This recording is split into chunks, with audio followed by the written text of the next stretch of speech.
Nehme ich mal beide Waschhandschuhe mit.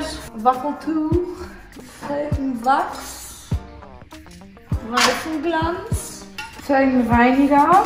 Wie ist das mit Eimern und sowas? Allmann, der bin ich. Eimer! Reicht.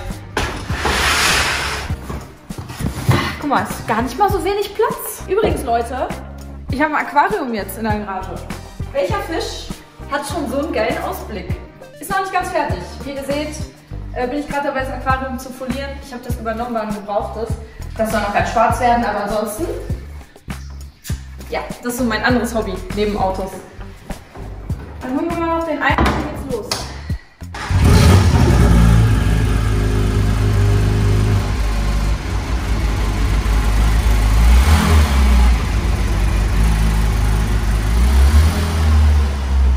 Ja, ich konnte den ehrlich gesagt noch gar nicht so viel bewegen, seitdem ich ihn abgeholt habe, weil wir wirklich noch sehr lange sehr schlechtes Wetter hier hatten, unter anderem auch noch Schnee. Aber jetzt kommen die ersten schönen Tage. Dementsprechend ist jetzt die erste Wäsche angesagt. Weil der Wagen ist so verdammt dreckig. Wie gesagt, wir haben ja noch nicht einmal geschafft, jetzt irgendwie großartig rauszuholen. Oh, hier Lift ist. Oh. It was at this moment that she knew she fucked up. Ja, das ist der Grund, warum ich keine Carbonlippe vorne dran haben möchte.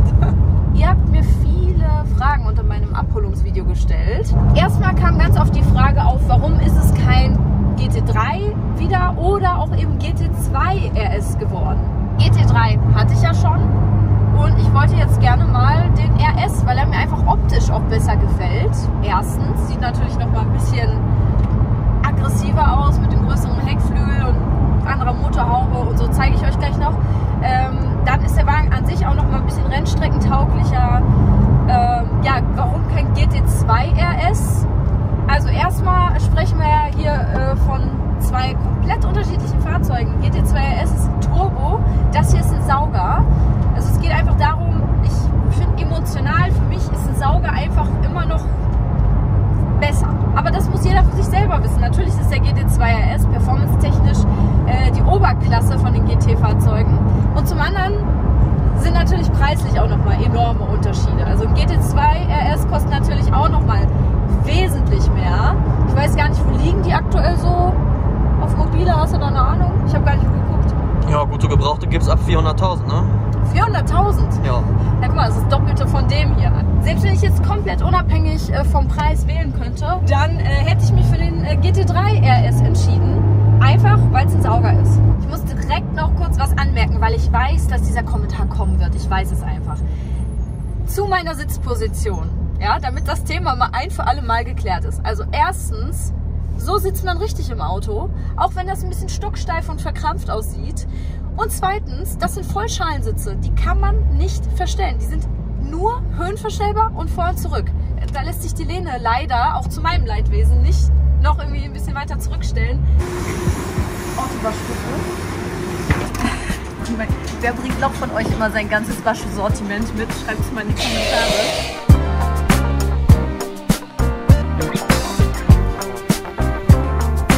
Ich weiß nicht, wann ich das letzte Mal Handwäsche gemacht habe. Das ist, glaube ich, schon 1-2 Jahre her. Ohne Witz jetzt.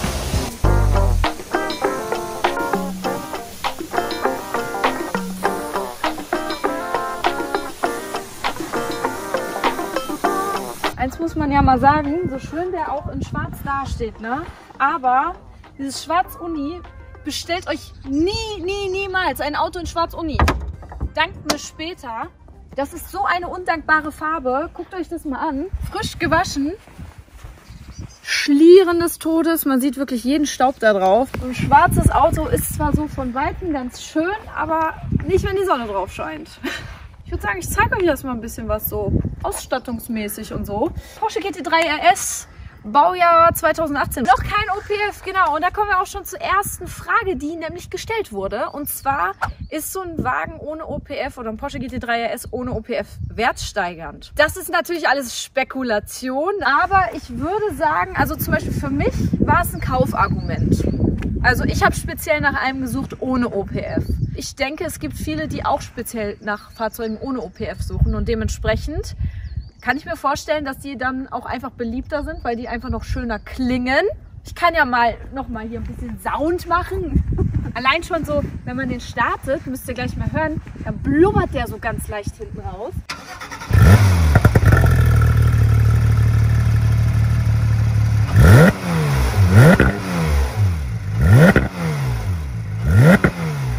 Also was man jetzt wahrscheinlich nicht so ganz hören kann, wenn man das mit PC oder Handy guckt, ist dieser Schalldruck. Also wenn ich dahinter stehe und du gibst Gas, dann spüre ich das in der Brust.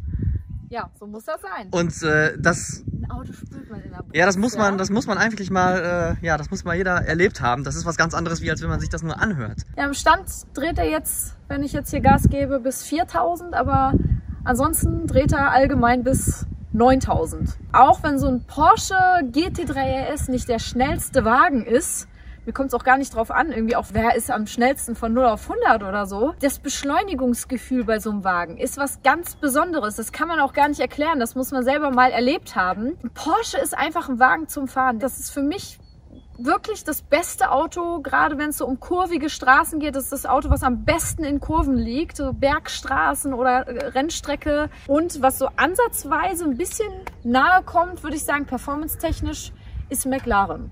Aber sonst eigentlich nichts, was gerade so Rennstrecken, Kurvenfahrten und so weiter angeht. Jetzt müssen wir natürlich noch dabei sagen, dass wir das Glück hatten, schon sehr viele Sportwagen fahren zu dürfen. Wir sind ja alles gefahren. Fast alles. Und dann haben wir ja auch, Gott sei Dank, einen Vergleich. Daten, die auf irgendeinem Blatt stehen, sind immer das eine. Aber das wirklich erlebt zu haben, ist immer das andere. Und wie gesagt, jemand, der halt schon so viele Autos im Vergleich gefahren ist, der kann euch sagen, Porsche GT3 RS oder auch GT2 RS oder auch GT3, das sind einfach die Fahrzeuge für die Strecke. Ich zeige euch jetzt einfach mal alles. Also angefangen von, machen wir einfach mal die Heckklappe auf. Das geht übrigens alles hier in der Tür. Hier kann man sowohl den Kofferraum öffnen als auch die Heckklappe, also die Motorhaube, wenn man das so nennen kann. Das ist irgendwie ein komisches Gefühl, diesen riesen Heckflügel hier in der Hand zu halten. So. Zack, da knackt es, jetzt hält's. Ja, viel sieht man nicht. Wir haben hier einen Heckmotor, der sitzt nämlich hinter der Hinterachse. 4 Liter Boxermotor und ganz wichtig, Sauger.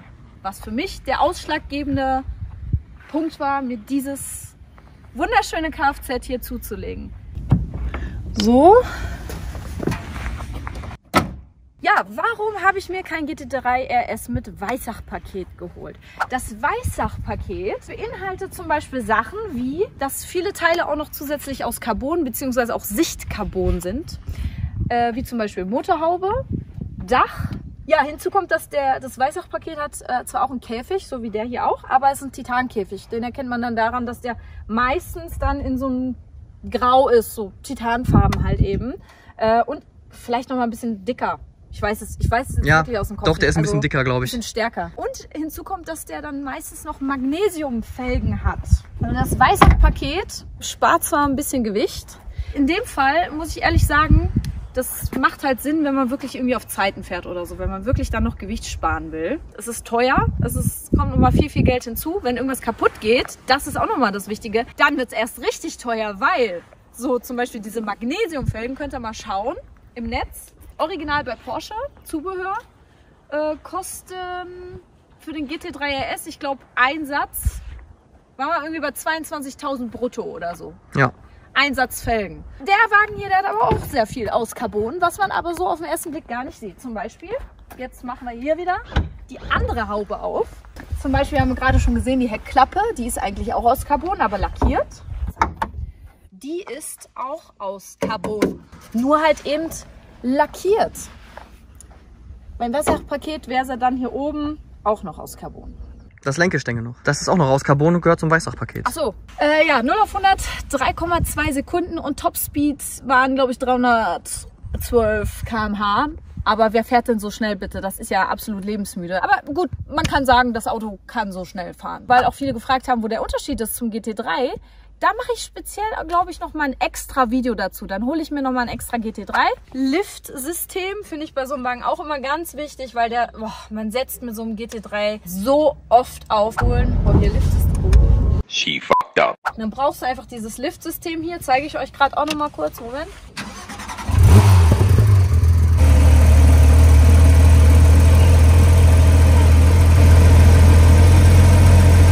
Das hebt halt den Wagen von vorne ein bisschen an, beziehungsweise senkt den dann auch wieder ab. Macht schon viel aus, wirklich. Das sind zwar nur ein paar Zentimeter, aber die machen viel aus, gerade wenn es um irgendwie so Tiefgaragen oder diese Speedbumper geht.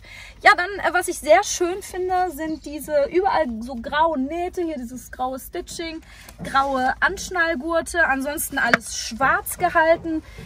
Was ich nicht so schön finde, aber das konnte ich mir halt leider nicht aussuchen, ist das rote Ziffernblatt.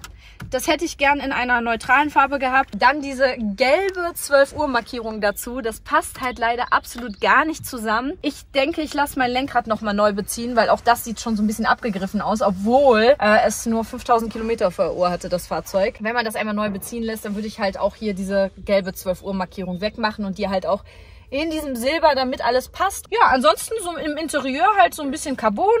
Hier diese Carbonleisten hier, Mittelkonsole. Ja, Tempomat hat er auch noch. Ist auch für mich immer ganz wichtig, weil ich ja viel im Ausland unterwegs bin, auch wenn man dann durch Schweiz fährt. Sehr schön finde ich diese Vollschalen-Sitze, die übrigens auch im Porsche 918 Spyder so drin sind, die komplett aus Carbon sind. Sieht man hier sehr schön. Man kann aber diese Sitze nochmal umschrauben. Das heißt, dass der Sitzwinkel ein bisschen nach hinten geht. Also so. Ja, der Winkel bleibt gleich, aber der Sitz lehnt sich ein bisschen weiter nach hinten dann.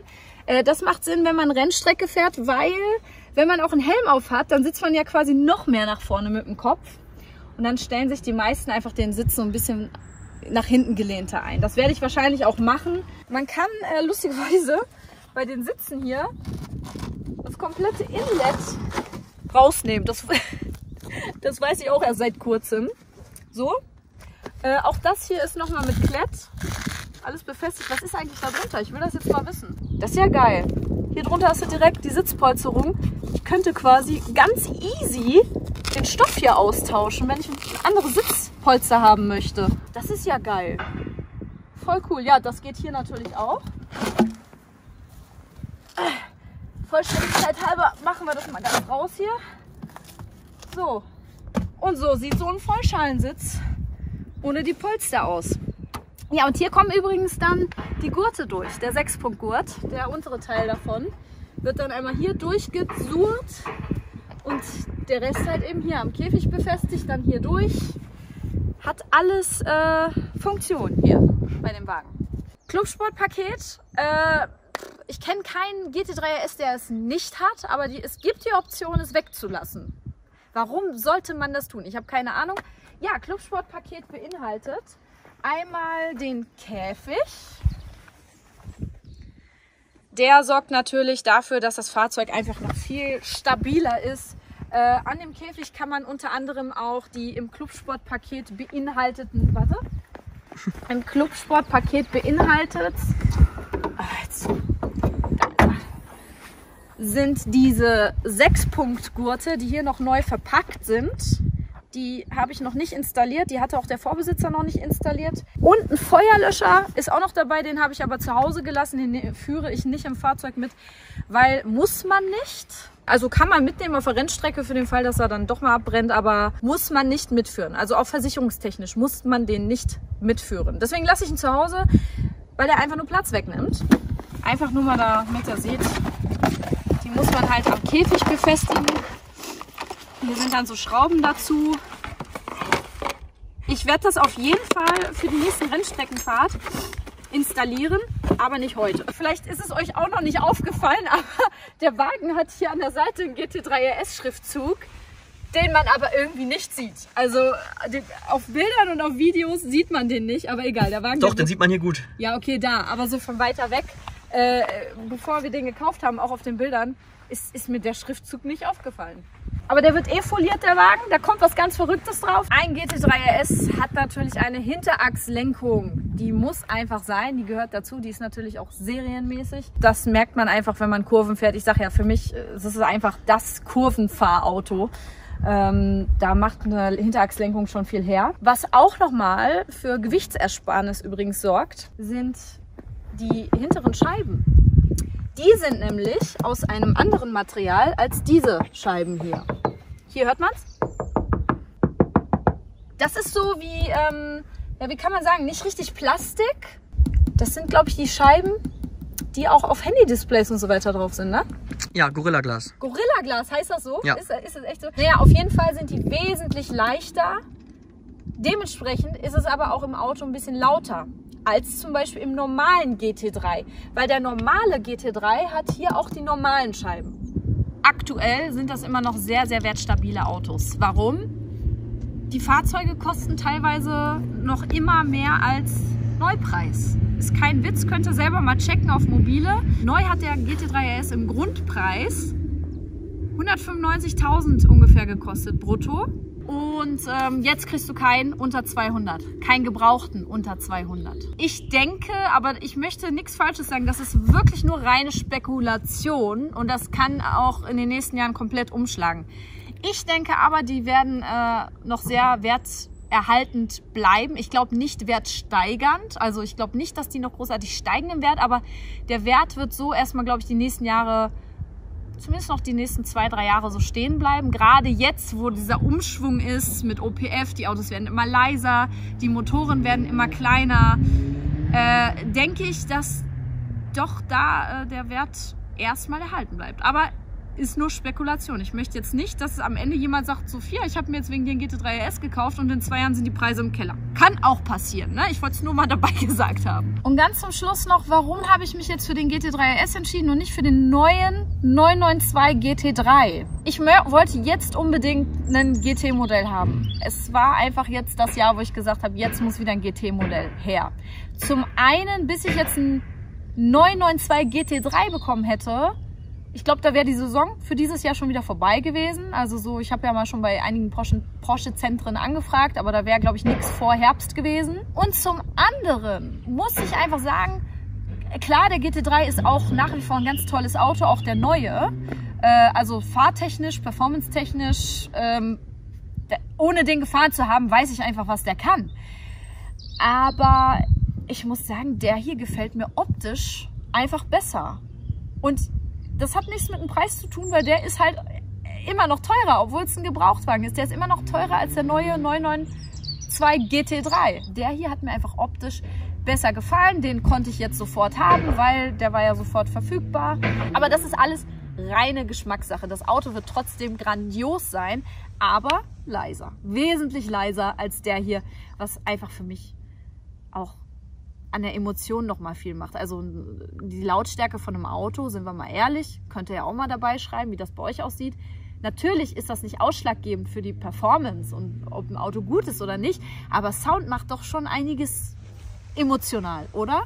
Also bei mir auf jeden Fall schon. Und der neue GT3, der ist auf jeden Fall leiser, wesentlich leiser. Ich mache auf jeden Fall mal, wenn ich an so einen Wagen rankomme, schnellstmöglichen Vergleich. Und natürlich dann auch mal einen Soundvergleich, damit ihr mal hört, wovon ich spreche.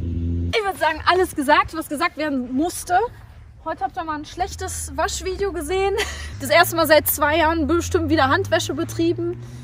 Auto ist immer noch dreckig, wie man sieht. Hat nicht viel gebracht, aber gut, wohin sonst mit seiner Zeit, ne? Falls ihr noch Fragen habt zum GT3 RS oder allgemein zu meinen Autos, wie auch immer, schreibt es alles in die Kommentare. Ich versuche auch demnächst mal in den zukünftigen Videos mal wieder wesentlich mehr auf eure Fragen einzugehen und vielleicht machen wir auch mal ein kleines Q&A und vielleicht auch mal wieder ein paar Live-Videos. Vergesst natürlich nicht, meinen Kanal zu abonnieren und im nächsten Video wieder dabei zu sein.